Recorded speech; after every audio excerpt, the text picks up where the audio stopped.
Hey everybody, it's me, Edward Jones, back with a new video. This is another open carry report for October 17th, 2022. If you're new to the channel, it's just me talking about my experience with openly carrying a handgun in South Carolina. Though I will talk about other states if I do have the opportunity to, open carry in a different area, like I did in Georgia a couple months back, and went off with a hitch. So I'm just here to talk about this is the experience. So a few weeks ago, I was in Clinton, South Carolina, and I went to a Hardee's, and I placed the order through the app, business was slow, and I guess they didn't pay attention to the ticket that was in there. So I waited. I went inside because some time had passed by, and I asked them.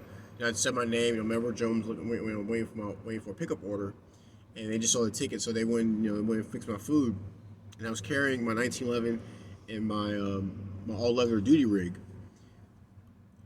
And when the lady gave my food, she kind of nodded towards my gun and said, she's trying to hurt anybody today." And I usually play dumb because I like people to actually come out and say what it is that they're talking about. So I said, I said, huh? She said, "Does she not?" No, and I knew she was doing. She said, "No, hopefully you don't have to hurt anybody today." I said, "Hopefully, well, hopefully not." Rather, and I knew she was talking about the pistol.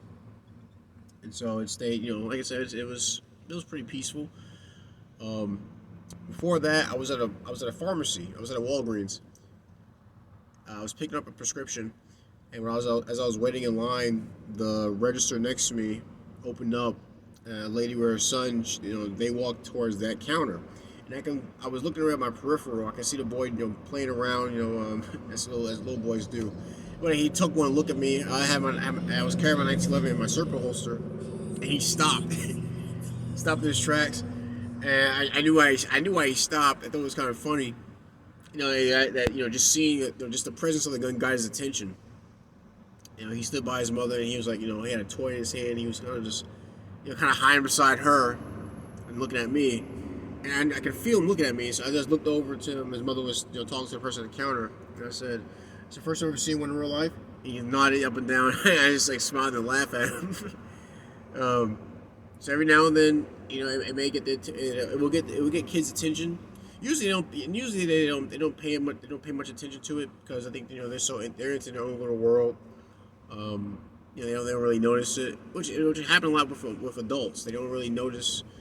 Even though it's a big hunk of iron. They don't see. They're not really paying attention because they're in their own world. That would be called condition white, where your situational awareness is basically turned off. And this seems to be the case a lot of places I go. But it's cool. I went and picked up my prescription. I chuckled a little bit on the way out. Let's see what else. I think there was something else. I went to a dinner with some new people I met at a shooting event last night, and I was the youngest person there, and I was the only one who was I was the only one who was carrying openly. I'm pretty sure it was like a lot of people. Maybe if you start from the mid 40s and work your way up, that's the kind of crowd I was with. If they were carrying, they're more likely to carry concealed. But as we were about to leave, one of the older gentlemen came in. He kind of leaned next to me, and I was wearing my duty rig again with my 1911. And he said, "Do you normally open carry when you go out?" I tell him if I get a chance to do it, I'll do it. I explained that I'm trying to change the perception, trying to give a positive look on open carry. I guess I'm the face of open carry in South Carolina because I don't really. I see every now and then I see someone do it. Not so much in Columbia where I live, but if I could travel out in other places, maybe like Sumter or Elgin, I may see someone open carrying. But it's very rare that I do see it.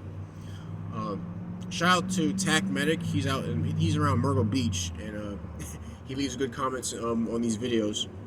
But yeah, I basically just gave my 2 cents, and I explained. I always hear the argument, which is a valid one, that you want to keep it concealed because you don't want to be the first thing. You don't want to be a target for a bad guy. And all I say to that is, I recognize, I'm taking a loss when it comes to that tactical advantage.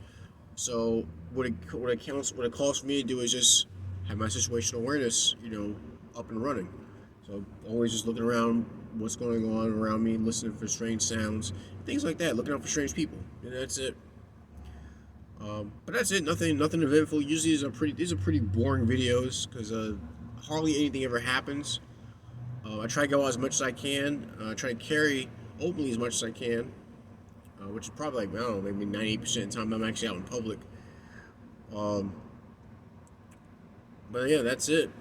But yeah, share your thoughts. Leave a comment in the comment section. Like, share, and subscribe. If you open carry where you live, please share your experience with how is it going where you're at.